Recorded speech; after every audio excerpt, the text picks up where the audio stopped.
You guys, why are we not taking notes from France right now? There's a way that when Americans are trying to figure out what do we do next and you're looking for different templates, France actually is not a very good one. This is why.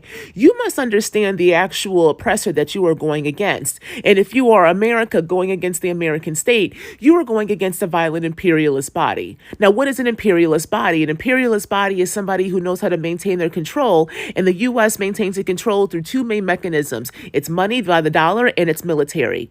It wields its military prowess throughout the world, and it has trained numerous different other governments to become dictators, and that is why we are seeing so many different citizens overthrowing or revolting against their different governments over the past few decades, because they're really revolting against the influence of American imperialism. So you are dealing with a state that knows how to use violence in a coordinated effort. This is why Cop City is so important right now in Atlanta, because that is nothing more than a training ground to militarize our police in order to ensure that they know how to head off massive protests. And we have seen this over and over again since the beginning of this country. But if you need a more recent example of this, since 2020, then with the resurgence of once again protests and the violence the state enacted. So you were dealing with the militarized state. So when you were thinking about looking to France and going in the streets and enacting all of these things, look what happened in goddamn Seattle, Portland, Chicago, New York, Atlanta, all these other spaces. We know what the state will do. It will rear its ugly head because it has no problem using what it has always used, its goddamn violence.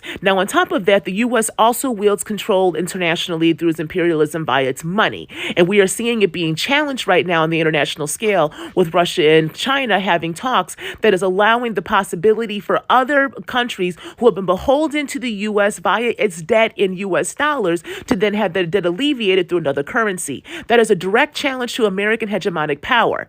Now, all of that is happening while internally the U.S. knows it is going through a massive change. We know power is shifting and power is showing its hand. We need to be able to understand what it is actually showing us. So now we're having folks like Rand Paul and Tucker who seem to have somehow awakened to what is going on. That is not an awakening, y'all. That is the realization that power is shifting where it is actually going to place its power because it cannot rely upon its old ways. Again, just using its military and money on the international and domestic scale. So right now, currency is being shifted and power is being shifted to data. It's always been shifted to data, but now it is being sped up because, again, the global currency of the U.S. dollar is being challenged. Therefore, American imperialism is being challenged. You must know your oppressor in order to strategize and how to push back. Violence against the capitalist is not met with more violence. It's met with hitting its goddamn pockets. Fuck the economy.